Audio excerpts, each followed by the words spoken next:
deadlifts today again. Feeling pretty decent. Had some extra rest, so we'll see what we can do. We're gonna do sets of 4 again. It's a little bit after 5 right now. Heading to the gym. Do you guys work out in the evenings or the mornings? Because I had always used to go in the evenings because I was just what I was used to, and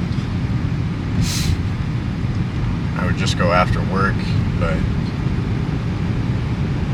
I realized I was taking pre-workout like every time, and my sleep was just awful. So I ended up switching to the mornings.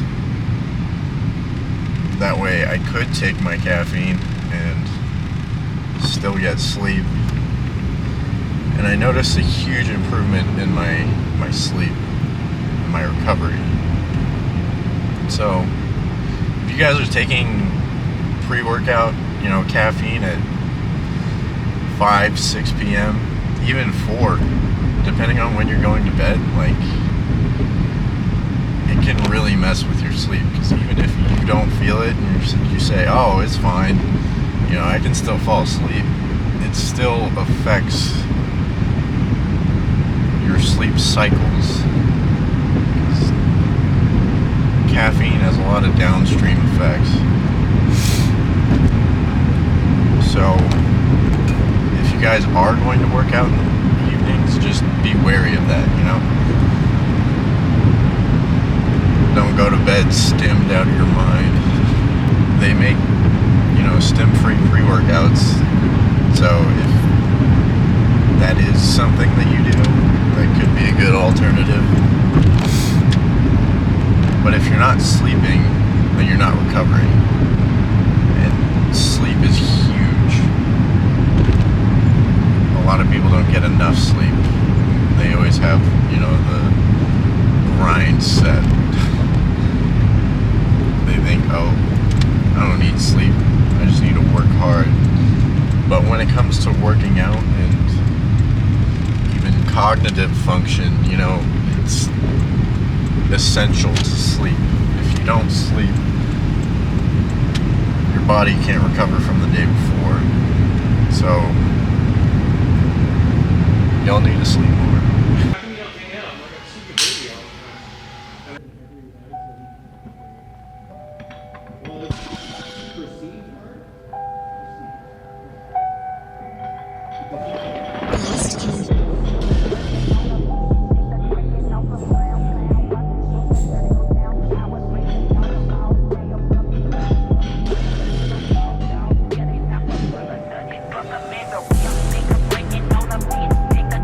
Bumstead.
deadlifts are done for the day. I wanted to talk to y'all about ego. I've been letting my ego get the better of me. Like today, I hit 640. I was doing 640. I did 2 reps. And then on the third, I just lost my brace. Which is annoying because that's a weight that I've done before. I've done more than that. But I continued. I took a second and I did another 2 reps. So it wasn't even like a full set. There was that break in between. And yet something in my head just told me, oh yeah, you can do 20 more pounds. So then I threw on 661 and lo and behold, I only got 3 reps, which was supposed to be a set of 4. So recognizing it is half of the problem, right? You got to be able to recognize what you're doing and be able to analyze what you can do better or what you can change. I shouldn't have put that 20 extra pounds on. And in my head, I knew that I shouldn't do it. But that ego told me, yeah, just do it. You can probably hit it. But that's not always the best approach. Especially knowing my previous workouts, I had the same issue. I've recognized it now, and I know what I need to change. So that's a tip for y'all. If your approach isn't working, you're just doing the same thing over and over again, rethink what you're doing, maybe peel back just a little bit, really focus on your form, and then 9 times out of 10 you're gonna improve from it. But you can't always be redlining. You can't always be pushing it to your limits. You gotta kind of periodize your training. You have to have some workouts that are real high intensity and then some that are a little bit lower. And I've been pushing it too far on deadlifts, so I'm gonna peel it back just a little bit.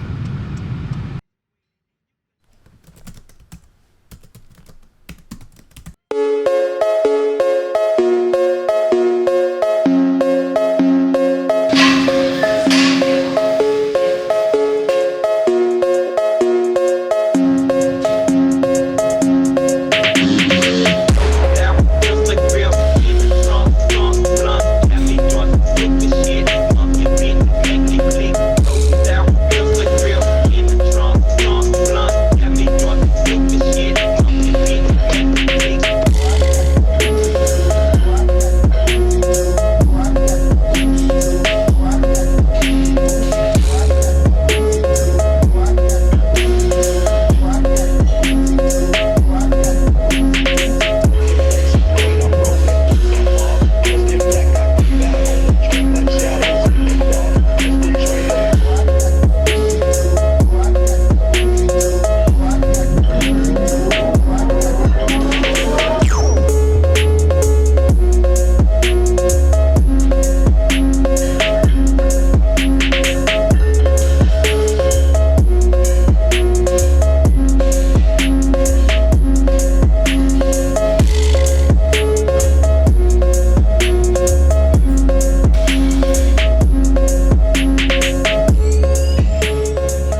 661 for 4, but I busted my hand open, so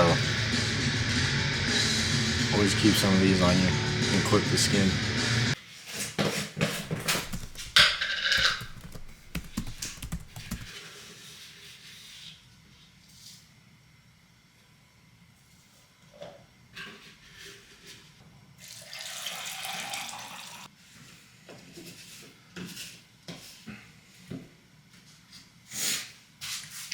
Alright, we got some deadlifts today. I'm gonna hopefully hit 672 or above. We're doing triples, so feeling pretty good. Probably be able to hit something decent today.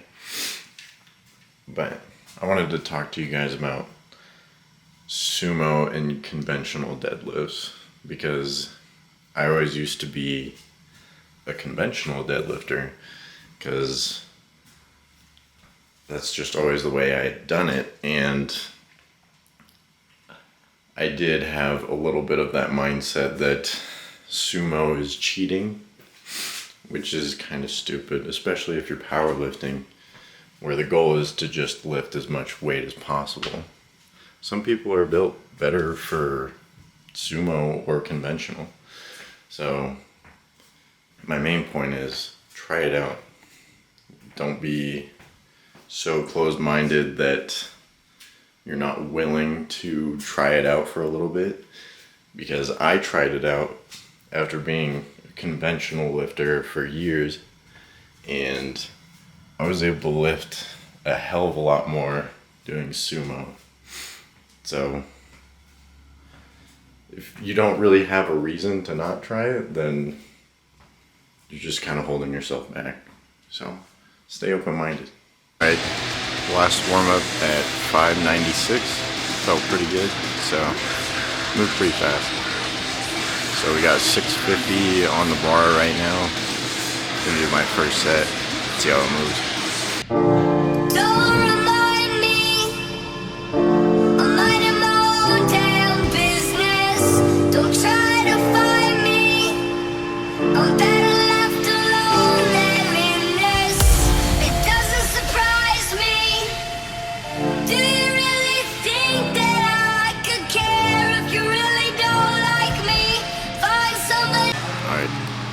First set, 650, moved okay.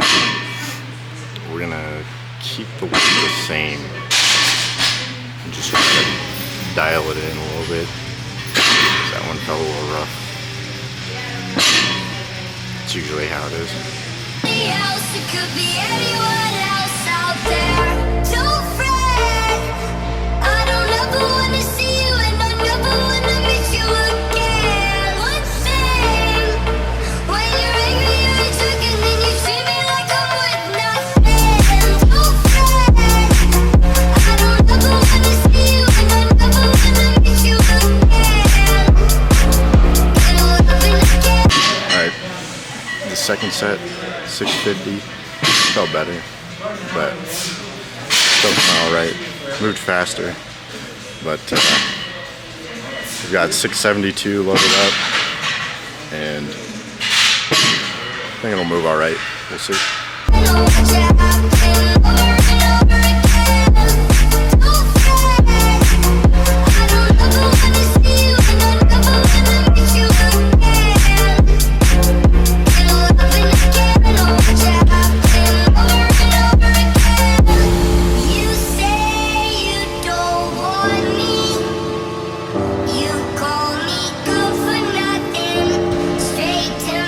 Alright, so 672 moved a lot better than I expected.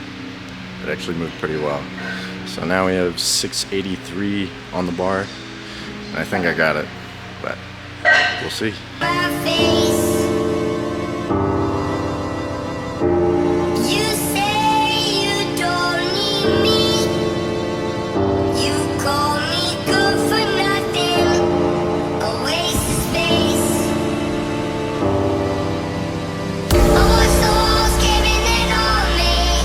I'm sick of feeling so fucking lonely. By now you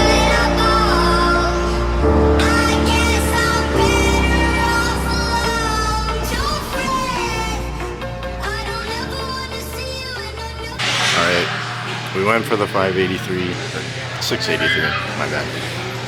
But missed the third rep, which I can make excuses, but overall it just wasn't there. Last time I had that weight, I failed it for a double, so it's still an improvement. Can't complain. We're gonna move on to some pause deadlifts now. Pause deadlifts are great for just really solidifying that bottom position.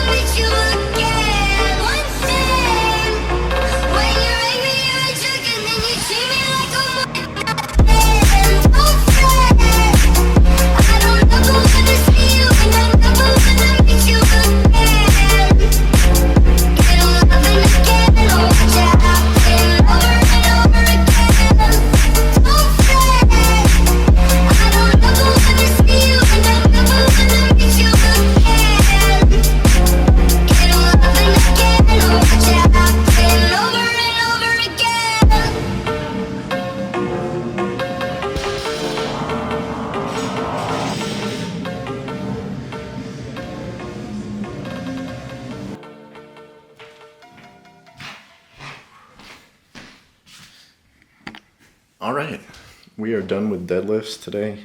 It was pretty good. I can't complain because I hit 672 for a triple, and that was still a PR. And then I attempted to go for 683 for a triple and only managed to squeak out 2 reps. I went for the third, and then I just felt like my back was getting out of position on my way up, and that's a little spooky, especially when you got that much weight. Don't want to fuck up my back, so I just dropped it. There's no point in going all out. This is practice, right? So when you go into the gym and you do these lifts, it's good to think about it as practice, because a lot of people try to go in there and PR every time. I still struggle with this. Like I'm not great at it. I'm still getting better, but it's good to have a practice mentality when it comes to lifting, because it's gonna help you take away the ego a little bit, but it takes a bit of practice. Another thing is pause reps. So if you guys aren't implementing pause reps into your routine, I would definitely recommend it, because it, like many things I do, it forces you to control the rep, which is very helpful, especially when you get into the higher weights. It's important that you don't lose that control. So it's good to implement these pause reps, because it forces you to slow things down and really dial in your form. It's going to show where your weaknesses are. So definitely think about doing pause reps if you aren't. It's like pause bench, pause deadlift, pause squats. I still do all 3 of them, and I haven't stopped doing them. And they still have been improving, so y'all should definitely try it out. Another weird thing is, like, when I deadlift heavy, I end up getting these spots. It's like my blood vessels are bursting a little bit, which, I don't know, it's always kind of happened when I deadlift heavy. It's kind of weird. I don't think it's a bad thing though. I think I'm alright. I was looking over some of the footage, and something that I kind of struggle with is playing the same songs over and over again. Like, I will find a song that I really enjoy and that hypes me up, and then I will just play the shit out of it until it gets old. So then I have to find a new song. So I don't know if y'all struggle with the same thing. I just thought it was funny. Also, mark my words, 700 for reps It's coming next year. We're gonna get it. So stay tuned.